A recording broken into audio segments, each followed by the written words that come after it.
I don't know how to put this, but I'm kind of a big deal.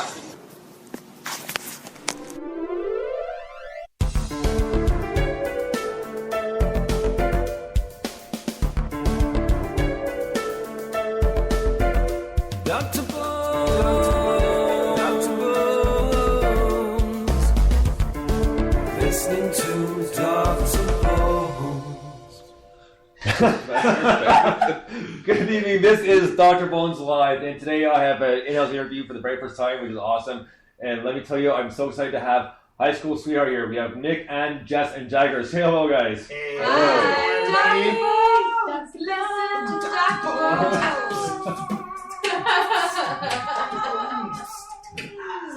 nice, man. So yeah, man, we're happy to be here, bro. So excited to have you guys here. First things first. I know you guys been on the scene for a little while, and as the law bands, where did the band name come from? Anne's brain.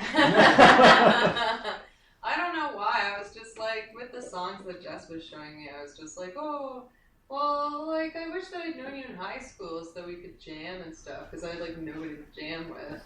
And then I was just like, oh, high school sweetheart, I don't know. And I was like, we should have a song called High School Sweetheart. And you're like, no, I want that to be the That's band. a band name, man. I wrote it down, and that was it. No discussion at all. And I was like, yeah, but it's kind of like, I don't know. It's like, I was like, oh, it's cheesy. You're like, no, it's fine. Yeah, no, I saw it already. Alright. That's sweet. No, I've never heard the full rendition of the story. So It's a short you're the one, first but person to get the full story. I was like, well, I've heard bits and pieces, but kind of two together sort of thing, right? Some people really don't like our band name, and it's, I'm just like, it's catchy. Well, I mean, because the first thing you think of, right, when you think of like high school sweethearts, like, oh, maybe they were high school sweethearts. Maybe that's where the name came from, right? Yeah. No. No, fair enough. But That's what a lot of people think. It's not an uncommon question. Well, but that's the thing is, everybody kind of likes. Well, not everybody. So, well, why not generalize too much? But kind of like, oh, high school sweetheart. Oh no, it's like, It's not, Yeah. like kind of like it's just one of those things. It's not a cliche here, folks. Yeah. No. Yeah, exactly. Yeah. It's more of like a left field type thing because people don't really know what our band is going to sound like, and they think they do because they see, oh, high school sweetheart, and they just make an assumption on that, or they see a picture of us and they make an assumption, but once you hear our music, it's typically not what you were thinking. Mm-hmm. Well, and that's a good thing is because a lot of band names, they may be fun, they have good background story to them, but sometimes they don't necessarily fit the band or fit the music. I mean, I know it sounds like a little weird, but it's kind of got to fit what you're playing at least a little bit, because otherwise you kind of, not necessarily lose people's attention, but it's kind of like, well, I was expecting this, and I like it, but, I was expecting something like either like a little bit heavier, a little bit later, or that sort of thing, what have you. And it's happened a few times. Somebody take a chance, and yeah, these guys are awesome, but what's the chance of catching on that quickly, right? You never really know. It's somewhat of a gimmick, right? Because people will say, well, I want to find out, so we'll listen to it, right? So, yeah. But it can also work in your favor, it cannot work in your favor. What I think ends up happening, like you said, bands can really define the sound of what their band name is. And I think part of that is the band itself. Like, the more we play, the more high school sweetheart we get. You know what I mean? I find that our band name, we're defining our own band name. It's really cool you mentioned that because from the first time I saw you guys was last June. I had a mutual friend of ours, and it was a really good time. I was interested to see more, and sadly I couldn't make the EP release, but no, I saw you guys again just the other week. And I've been talking about that almost every single show because it was such a good show. I really enjoyed it, and a lot of people have been listening, and a lot of people listened to it live when it was going on, because I did about 15-20 minutes, so roughly the first half of your show. And like I told you before, there's a folk group in Seattle, Washington, who are big fans of yours. I did send them a copy of your EP, and they're excited to get it, so they're really big fans. Awesome. So the word is Love kind of to meet spreading them. around. Yes. So, Thank you. and as far as I know, they're listening right now as well. So big Oh, shout out to yeah. Nolan and What's Catherine up? from Matt Anderson's. So, How's it going? Give us give us an email or a Ring a ding. ring a ding ding. Call us. but and that's the fun part. But like I said, when I saw you guys the other week, I was really excited. One of those things I'm really excited for, because it's been a while, and I got a lot of people to come out to see the show as well. So it made it worthwhile, because it just it's different. I've never really heard like a folk alternative band like yourselves guys kind of put like a unique spin on it. So, which leads me into because there's got to be like a massive amount of like influences. So there are. yeah. Let's start with Jagger. Yeah, if you can narrow this maybe about 3 each or at least one. If you can at least do one, that's cool. So. Well, I guess out of the band, I have some heavier taste, but I have a very varied taste. I like country, alternative rock, metal, heavier, progressive, that type of thing, and I'm always sort of trying to find new bands and get into new bands that sort of push the limit in any sort of way, like regardless of genre, that's sort of just different, and that's what I like about our band because it's almost undefinable. So I'm always searching for that type of sound and listening to that type of music.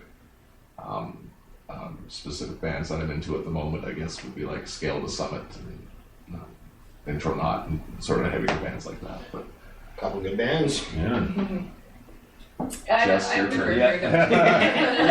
You guys can pass the buck and sit back and listen here. So. I guess I'm kind of like the pop princess of the band. I'm a sucker for Virgin Radio, like Calvin Harris, like David Guetta. I love my hip hop, but of course, like started out with just like the grunge.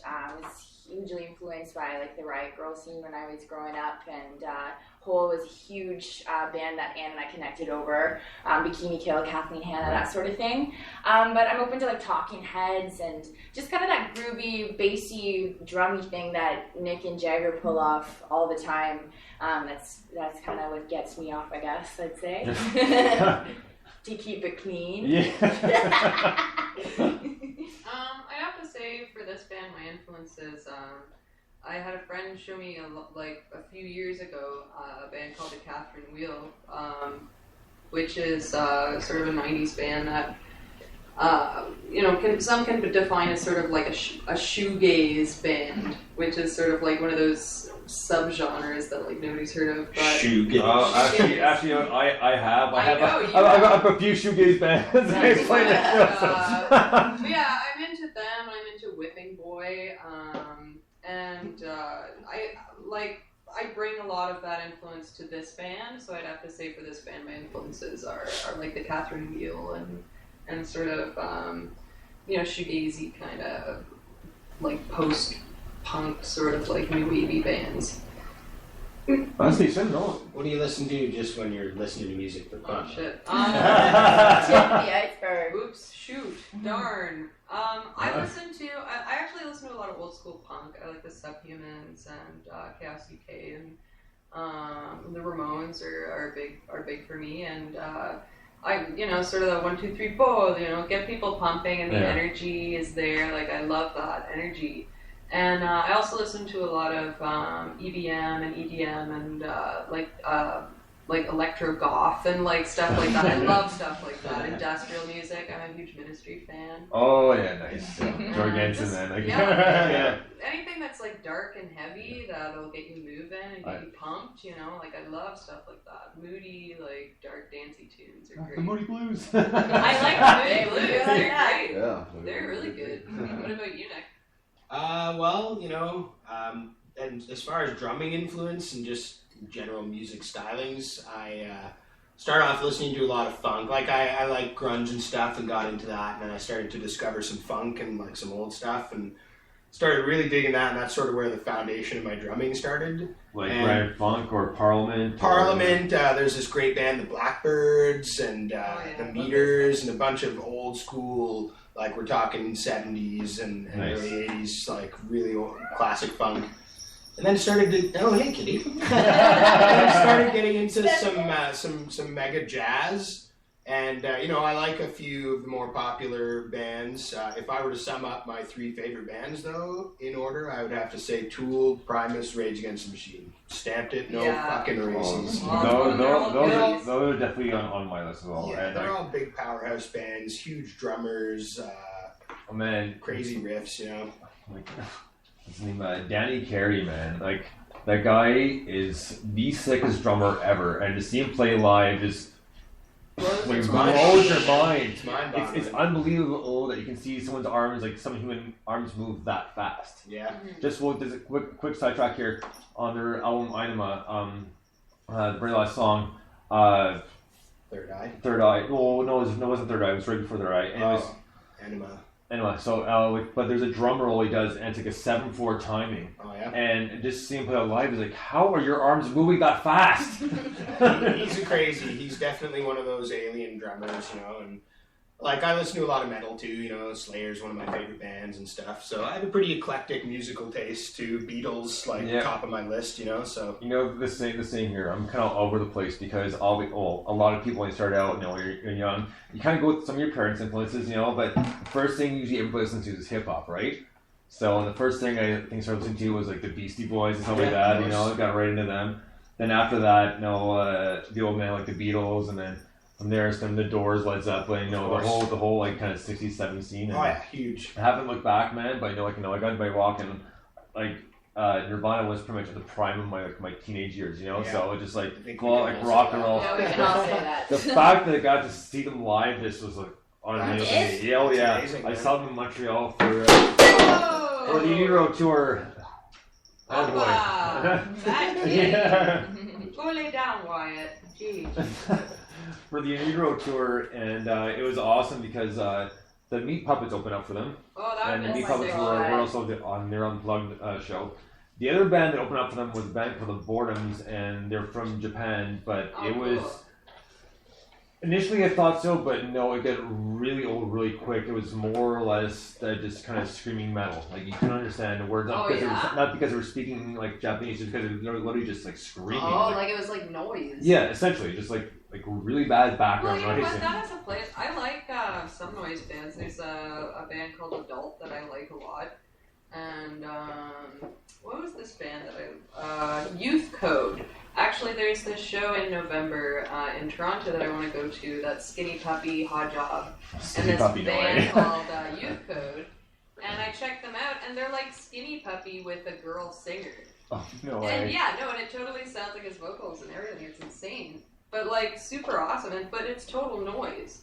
And I think there's a time and a place for stuff like that. And I am a huge fan of J-rock, actually. Like Japanese music is just like awesome, like super catchy, glam, like insane. It took me a second there because at first I think J-rock, I think Trailer Park Boys. Oh no, yeah, right? Oh yeah. Yeah, no. Sorry, John. Yeah. Who remembers John O'Vision, right? I used to watch that. Yeah, he's giving Street Sense, I know. I remember when he sat on a block of ice and they timed how long he could sit on like this big block of ice before like his whatever dinghies kind of like froze off or whatever happened. And I think he got to like 15 minutes or something. He was just like, I cannot do this. Like, I'm like, I never want to host my own team. Yeah. Sorry, major sidetrack. Well, no, that's fine. The one thing I'm going to get into, because you guys are going to play a song for us soon, which is awesome. But just in general, your songwriting dynamic, like how does it work? Like just you do like most songwriting and guitar, or like do you guys sit down in kind of a room and kind of just bounce ideas off each other? Like how does that work? It starts with us maybe like sleeping or in the shower and running out with soap in our hair and just throwing it down, like. And then calling each other up. Yeah. We did a lot of like, when we first started, it was just a duo with Ann and I. We started with, collaborating like 50-50. But then it kind of separated into just bringing like an idea to one another and just getting one of us to lay down licks or whatever. And, like a riff, we'll just come up with a riff and then we're all sort of like psychically knowing where it's going. Yes. Build this song. The girl knows too much. Yeah. No, it's really cool. Yeah.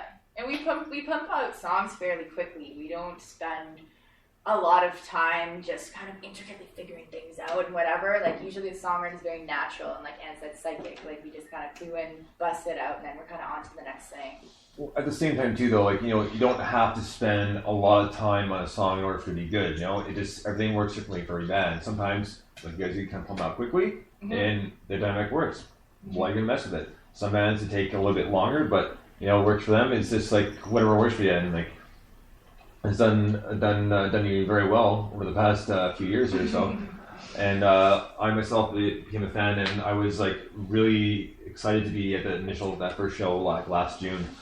and just That was a lot of fun too. made my day. So on that note, we're gonna get into a song here. So I'm not sure what you guys have planned. Oh, what do you guys want to do? Old royalty? Yeah, sure. Actually, I'd like to dedicate this song to an old friend of mine, Brittany, who just passed, and she was very royal in her own way, and always she always had my attention. So anyway, this one's for you, Brittany. This is Old Royalty.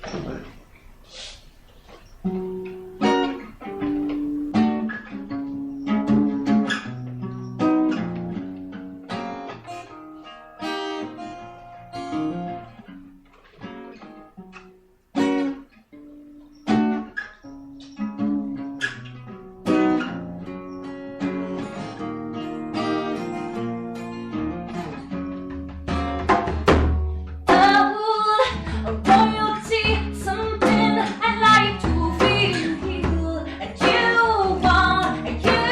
won't, so I'm alone. Oh, and lately I feel the need to find the real one, but I feel love when I'm alone.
Right on. Woo! So one man clapping. Oh, clap for me. Yeah. No, thanks. That's a great tune because that's one I haven't heard before. Cool. Because I know obviously I don't remember it being played at the show at the Block Share Pop the other week. So. No, you know what? We don't. That's one of those sort of B-side tunes that we played when we wrote. But as our repertoire filled up more, we sort of just kind of dropped it for maybe more poppy or like catchier tunes. Right. But like that tune holds a place in our hearts. Obviously, like we deal with some pretty like hefty subjects. Really, like if you break down the sort of George Harrisonisms. And George always comes. You know what? The George Harrisonisms of the sort of like lyrical like quality of the music. Like we deal with some heavy subjects, and every single one of our songs are very intimately connected to at least one of us. So we try not to forget them, completely. Well, there's nothing wrong with that at all because that's where most of your music comes from. Is it comes from like background stories. I mean, some stuff, yeah, it just kind of made up what have you. But the deeper songs, the more intense songs, are the ones that come from a past experience, past friend, whatever it may be. Because there's that much more kind of we'll call it thought and kind of want to make it sound good. Because normally I'm generalizing a little bit, but when most bands play together, they want to play stuff that they want to hear, but they want other people to enjoy it as well. Mhm. But when it comes down to the very end, they want it to come out the way they want it to come out. So Yeah, ultimately, like we really enjoy playing for other people, and it's not an attention thing for us. We do it because it's fun. You know what I mean? And it's fun to get that energy off of a crowd that's really digging your stuff. But ultimately, whether or not we make a couple bucks from a gig or whatever, we sell a CD. We're doing this because we enjoy it fundamentally. And honestly, if we were doing this for the money, then obviously we wouldn't be doing it. yeah. Yeah. Hallelujah. Yeah. Hallelujah. I'm into Well, that. I know you guys have been very busy lately. Yesterday at 5 p.m. you guys played the Pride Fest in Yes. downtown London. Yep. And before that, you guys did the Lachine Festival. Oh, Lucky. Lucky. Yeah. So the huge festival. I Because, like how you pronounce that. Lachine. Lachine. It gives it some class. Well, Classy. yeah. Lachine. I was born in Montreal, so I'll get that French. Yeah, there you So- go. So, but anyways, you did that, and you played the Blackshire Pub, and so you guys have been pretty busy playing gigs. And I mean, besides those ones, we can group those into just one thing. But to date, what has been, I guess, your favorite show to play, or what venue? Ooh, that's a good question. Every venue has its perks. I don't even want to talk about venues that I would never ever play again. Because I don't want to go there, but there, every single venue has its perks, whether it's even just a tab, they give the band a couple drinks or whatever. Right. But I don't know. Well, we played the soundstage at Vic Park, and it's very reverbery in there. Really, it's like eh? it's like a big half, it's like a Half dome. moon. It's a dome. really tough place to play. I like how my vocals sounded. Yeah. That was really cool. No, we played really well, and Yeah. everybody out in the crowd was like, "Oh, you guys sounded amazing!" But up on stage, Yeah, it's it a was- really hard place to work with sound-wise from the. Yeah. So it was one of those things where, and let's say you were singing yourself, but you could, or Jagger could, or that sort of thing, that kind of problem. Or? There was a lot of echoey parts. It's a and, huge stage. yeah, it's a band shell. It's a concrete band shell. We play bars and clubs and just that. And then the next thing, it was an adjustment for us. Right. But aside from the techie stuff and Yeah, sound and stuff, shout out to the PA shop because they did a great they job. did an awesome job. That's obviously it's a tough place. To But go, aside from so. the sound itself, it's just it feels amazing to be on the Vic Park stage Oh, yeah. because we're my hometown's London, and I mean going New Year's Eve and all that sort of thing. The Vic Right. Park stage is Yeah. it's a landmark to London. So just being up there with the band rocking it, it's even if it sounds a little off, it's just a total pleasure for us to be up on there playing, especially for the Pride Festival.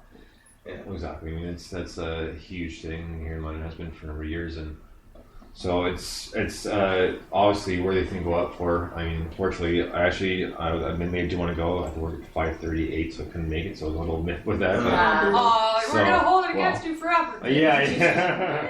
I would have loved to come today. So he was like, "Well, I saw it again yesterday, but here we go." Well, we just loved. I think I just loved playing outside. Period. Yeah. Yeah, well, I mean that's got to be a lot of fun. I mean, Yeah. is that what you're so used to, kind of closed bar and I guess kind of stubby times, but now you're playing in the outdoors. We can just play and jam our and whatever. music, it actually appeals to a pretty It's- broad audience. yeah. So that's an accommodating venue for us. You to get a lot of play. foot traffic. Yeah, foot traffic. Yeah. Kids dancing and Kids love our older music. people playing and are enjoying it, and we're playing usually for the bar crowd, and that's just a chunk of people Right. that, which like our tunes and stuff, but there's tons of other people out there who don't want to party or be in the crowd that our tunes appeal to. So to be able to be outside and seeing the little ones dancing and the older Right. people sitting back and enjoying it, that's really great for us, and it doesn't often happen for us. So. Well, no, not in the bars, right? Yes. But, the walking traffic I know about, just because it was a few weeks ago. All three of us, Nick and I, were talking about this and talking about where the stage was where you guys played the Lachine Festival. How you got some walking traffic went all up because there was such a huge gap between the main stage and your stage. Had to have sucked. It's Yeah. yeah, it was. You know what? It was. I wouldn't hold it against them. You know, they did a really good job considering some of the hurdles that they had to overcome to even put it on. And I would say it was nice, like, for the Jocasta stage, like, involved, you know? it was great to be involved in, like, it was a nice testament to the music scene happening here in London, because the bands that were playing the Jocasta stage, for the bands that were playing out, we all came out and supported one another and got to check each other out. We don't all often get the chance to do that either, because, you know, everyone's playing gigs, everyone's up to stuff. We can't always make it out to each other's shows, so it was kind of like a nice gathering, seeing where are we all at now. I spent my entire time there. Yeah, At the me Jocasta too. stage, you know, and I had the opportunity to see headstones and stuff like that, and people sort of made fun of me for this, but I stayed at the Jocasta stage the entire time, because the purpose of me being there was to check out, you know, the other local bands and stuff, and try to, you know, make some connections. And I spent a lot of time just reacquainting myself with some people that I run into from time to time, but don't get to spend much time with, you know, and I took that as an opportunity to sort of, you know, like I said, reacquaint myself with those people. And you know, it's you know, yay, great headstones, like, you know, I like them a lot, but I did that dip wasn't Prime the Mother purpose Earth, of me being there that See, time, you know? I Mother Earth, like, I lost interest when Edwin left, personally. Not to sidetrack here, but I love that when I love his solo stuff. I love I Mother Earth, and once he was gone, like, done. That's how I feel about The it. new guy though was very good. He's got a great voice. I won't Yeah. give him that. Yeah. I'm just not a big fan of the direction they went, because before it was just so raw and so powerful, you know, and the guitars and Dumber Brothers are just hammering it, you know, just rocking it out. And seeing them live was just crazy, because I know it's a quick sidetrack, but years ago, let's see, it was probably 95, 96. Anyways, I saw I Mother Earth and Early Peace. So Naveed just come out and Dig just come out. So I saw them together at a show at Place Called Spectrum Montreal. Wow, Yeah. dude, what an effing good show! I was just blown away. I mean, obviously, kind of, always in my eyes, kind of sucks to see where at least OLP is gone. I mean, I don't know what the hell they were thinking, but whatever. So, quick sidetrack over. I'm done with that. So back to you guys. Edwin, you haunt us!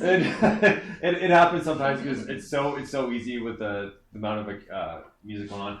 Anyways, so the EP, there I was. I mean, and there's also a title track.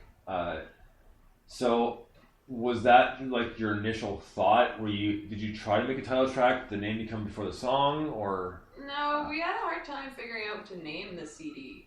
And, you know, there I was sort of like a comment to, I like to call the album a retrospective album, in that those songs, by the time we got them recorded, were old to us.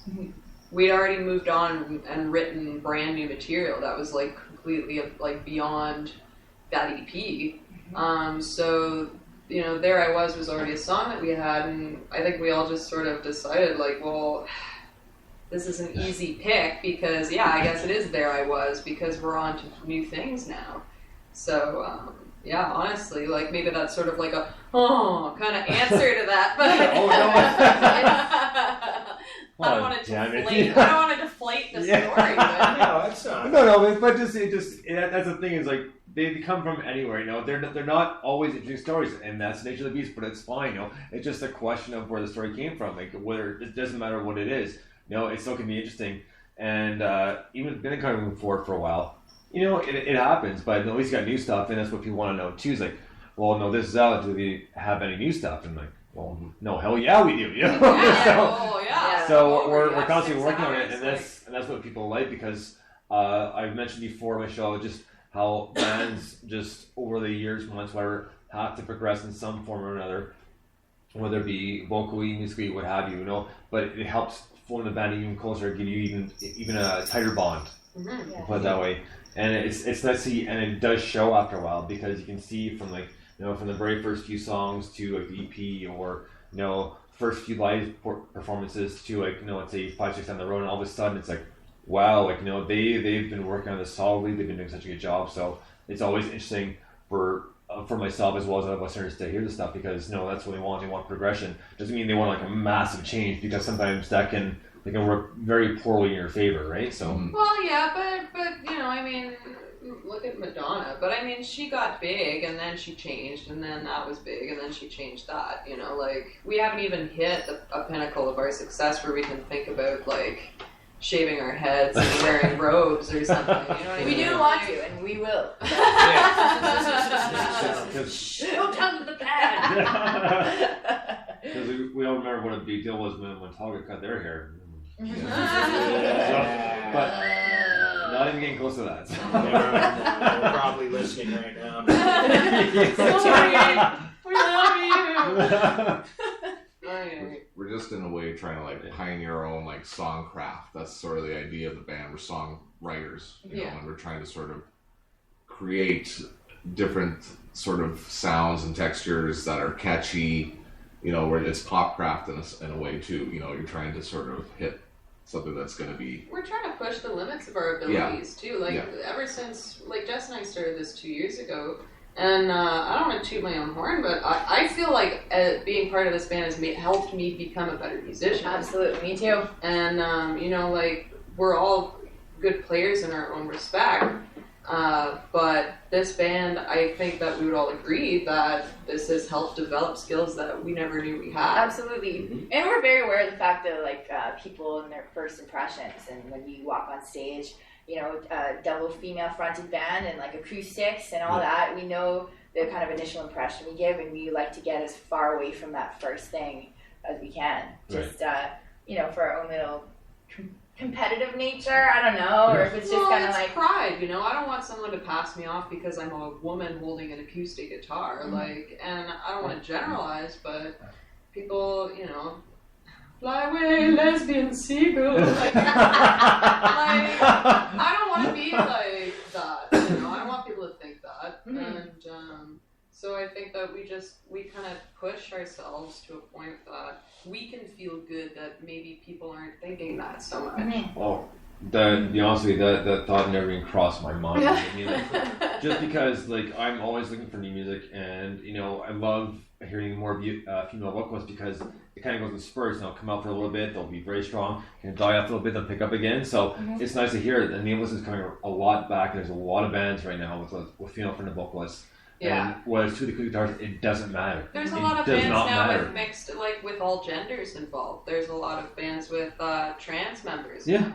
You know, like the gender boundaries are really being stretched in the music industry, and it's great because it's helping the world to accept that social activism. You know what I mean? Because human rights is human rights, and if music is what people need to show them that it's okay to have a girl in your band or to you know, include people of other gender identities in your band, then that's great, you know? Awesome. Like, I think care less.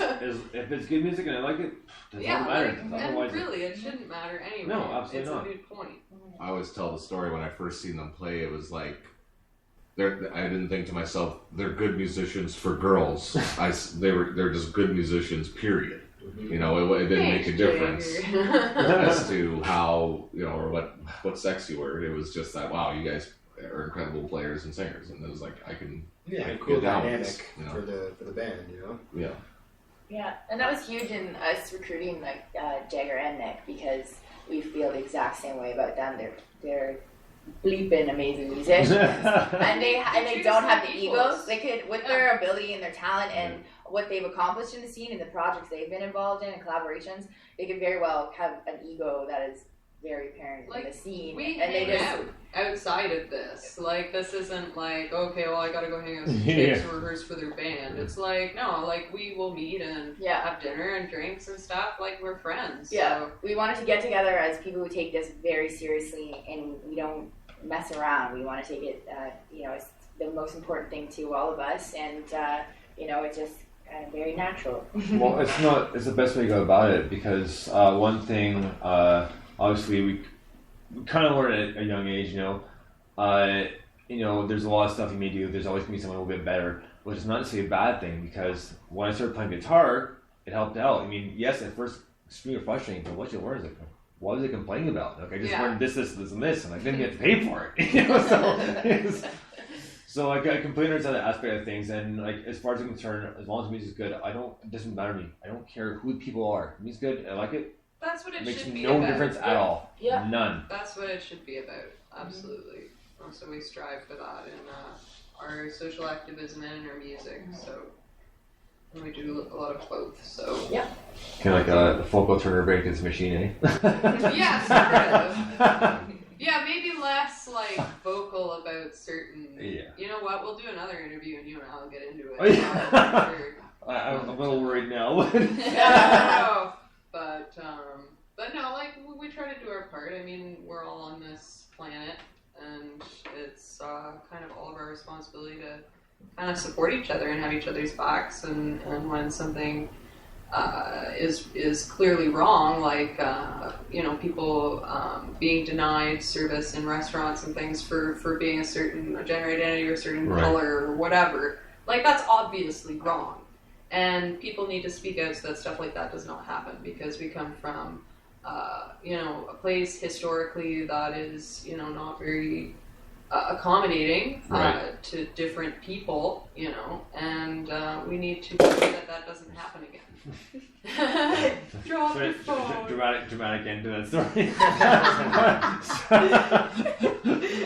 No, I apologize, but I know you're absolutely right and totally agree. So, I know we talked about this earlier, but I was kind of hoping you guys play one more tune if you guys have it. Yeah, absolutely. So, what do you think we should do? Do you want to do?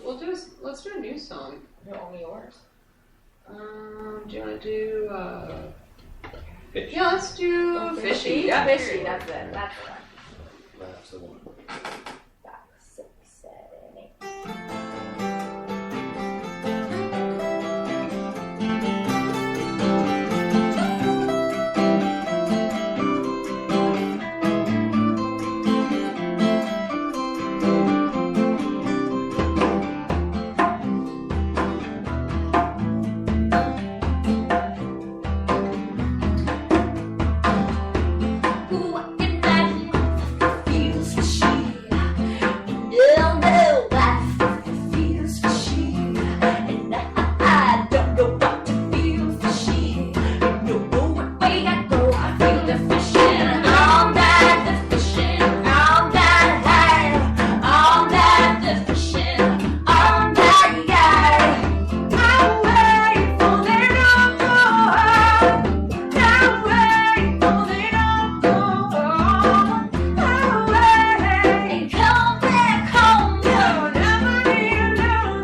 Fishy. I just put one pic up on Instagram, and I'm gonna put another one up because I can only do 2 at a time because unfortunately you guys are spaced apart too much. The first one up was Justin Dagger, so next Nick and you guys are gonna be up.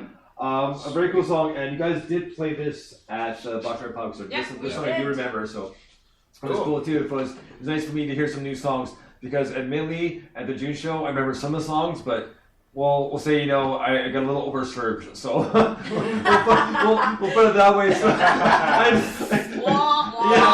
was a pretty intense night. If anyone that was there will remember, they will concur. Oh, we were up till the wee. We followed suit, and then a guy came from Toronto and was like, "Hey, can I interview you for a documentary?" And we're like, "Oh, okay." Rob. Glory man. No, I mean he was a nice guy, He was great. and I interview like all night, being like, oh, this guy wants to. Well, I gotta do this interview for this thing.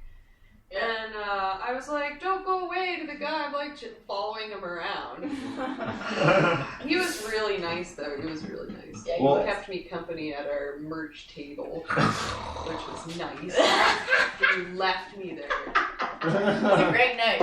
All in all. Oh no, I had a good time. I felt bad because obviously, not my proudest moments, but by the time I got a chance to talk to you, we could barely put a whole sentence together. Oh, you're talking about the backyard party. Yes, man. That's exactly what here we go. Whole different ball of I wax. think I typed in our band name for you in your phone, buddy, and that's how we kind of bonded at first. Yeah. You're like, I can't type this. I Put can't it in my type. Girl, phone. give me that. I love your honesty, though, man. That's what's the most Oh, appealing okay, thing yeah, about that's at first. But Well, we've all been there, so whatever. well, that's the thing. Just in general, even when I do the shows, I'm not gonna talk about somebody I don't know about. And if I don't know about it, I'll plead my ignorance saying, like, listen, you know what? I'm really not too sure about this. And that's what's much appreciated because I know a lot about music. Like, I'm very heavily involved. Like dissect it. Just a lot of times it's for my own. I guess we'll see amusement. I'm not sure that's the correct word to say, but at the same time, it's nice because I like to kind of like figure out where they came from, and even without the information that's online, you can a lot of bands you can kind of tell where the influences came from, and just some little things here and there, which makes it that much more interesting than we read online. Is they have that little bit there, and then a few extra things involved. Like, why'd you know that? Well, that makes sense now, and that sort of thing. So that's what I always appreciate about it. And one thing we're gonna get to last question, and then we're gonna break down, and then we're gonna start again in a few minutes. Is I know I already asked about the title track to the EP that I was and the song that I was. Now, the way the songs are lined up, was there any specific organization to a meaning? Did you have like a specific storyline behind it, or was it meant to kind of fit that way because of a storyline, or was it just that this sounds good here, this sounds good here, this sounds good here? Yeah. I don't That's know. a good question. I think it was I think it was a deliberate. It was based on the sound of the songs and the feel and flow of the music. It wasn't really necessarily like this song's about this and this song's about that, but more about the impact. Like, start with this tune, it would be a good tune to open the album with, and then we play this one's a great follow up, and then this one's smack bang in the middle is all loosey goosey. It'll really take them on a trip, and then we kind of bring it back a little bit, and then we have our other the radio single close out the EP, and it was more of a strategic move based on the flow of the album, how it's going to flow. And I hope that when people listen to the album front to back, they get a sense of sort of where we were going with the placement in terms of what it was supposed to sound like start to finish. So, what I mean? You start out with this sort of weird, kind of creepy funhouse tune that There I Was is, and and then by the time you hit Hiatus, it's smooth sailing. And Hiatus is a fun but also very serious kind of song in its own way. And it kind of sounds. I picture driving down Sunset Strip in a convertible to that song, and this the sun setting, and there's maybe there's not a lot of people around. You're just free as a bird, just sailing down the street in a really nice car, and that's sort of how I picture Hiatus, is sort of getting away and driving somewhere, driving far away. Yeah, there's a lot of stuff that happens with us, even just naming the album and where that comes from, and actually the meaning comes after. We just kind of go, I feel like this is what we should name it, or this is the order of the album, or whatever, and then kind of afterward that there's meaning that comes from it. We invent, and then some of it is just it's like a foreshadowing kind of. Well, some of it is also maybe some type of weird disorganization that ends up being very organized by the time that everything's said and done. You know what I mean? Yeah. It depends. Go ahead, Jagger. I'm really into sequencing and doing set lists, because I almost look at it like I'm a baseball fan, like a batting order. Yeah, a good lead off we just song. do clean up and Jagger's wicked for arranging our set. Jagger's the set list master. Yeah, he is. Well, then who's our DL tonight? More than us gonna, it's got some power, but it's got some on base percentage. They got it's a good solid tune, and then drum is just a powerhouse of a tune, right? Yeah. Yeah, and you kind of You know. slow it down with that tune, and you bring it back up with the morning With the after. It's morning like kind of a serious, mad song. Yeah. And then we kind of like apologize for getting so mad at you and play a hiatus on it. It's Yeah. true. We're sorry. All right, guys. Well, we're gonna take a quick break here. We'll be back in about 5-10 minutes. So we'll be back with High School Sweetheart Live. Until then, guys, thank you so much for listening. In about 10 minutes, we'll be back. Till then, bones out. See ya.